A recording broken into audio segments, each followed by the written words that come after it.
Jesteśmy częścią nieustająco kręcącego się kołowrotu zdarzeń. To, co stare, musi ustąpić miejsca młodemu. To, co umarło, kiedyś się odrodzi. Dawno, dawno temu w podziemnej krainie Navi żył młody Bóg Jarowit. Zgodnie z przepowiednią, gdy tylko na niebie rozbłysł pierwszy perunowy grzmot, wyruszył odnaleźć zaklętą w zimowy sen bogini Dziewannę, którą zbudzić mógł tylko jego pocałunek. Najpierw drogę zagrodziła mu ogromna skała, którą przeciął jednym uderzeniem miecza. Następnie pokonał rzucony nad bezdenną czeluścią most, by po jego drugiej stronie zmierzyć się ze straszliwym żmijem. Dalej przedzierał się przez bagno topielców, tnąc ręce trupów czyhających z bagnistych sadzawek, aż w końcu dotarł na skraj Navi, na polanę z uschniętą jabłonią, pod którą spoczywała Dziewanna. Ich spotkanie przyniosło koniec zimy. Cały świat odrodził się. Bogowie wstąpili na złoty dwór w Wyraju.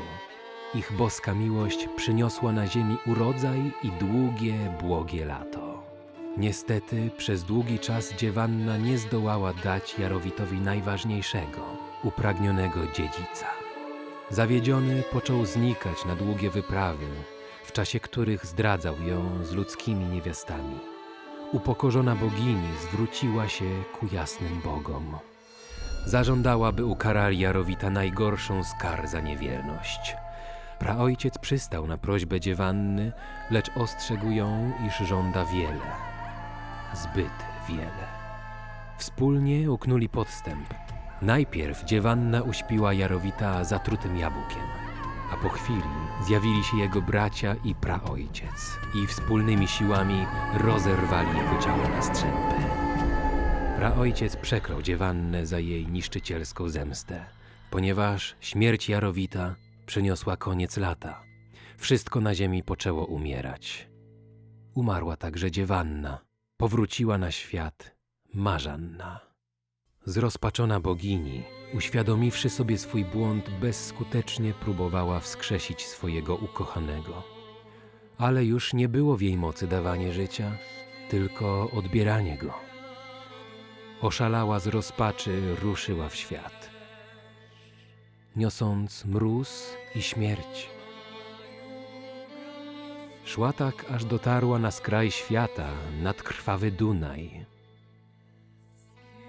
Rzuciła się wraz ze szczątkami męża w płonący nurt.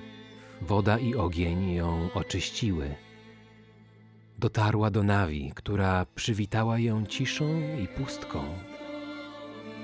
Błądziła tam w bezkresie, aż odnalazła uschniętą jabłoń, pod którą spoczęła.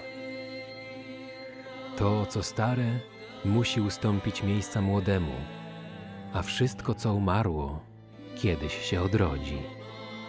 Dlatego z ufnością patrzymy w przyszłość, gdy rzucamy do wody płonącą kukłę Marzanny, bo wiemy, że wnet powróci na ziemię jako Dziewanna, gdyż jej ukochany Jarowit odnajdzie ją i rozbudzi pocałunkiem na nowo.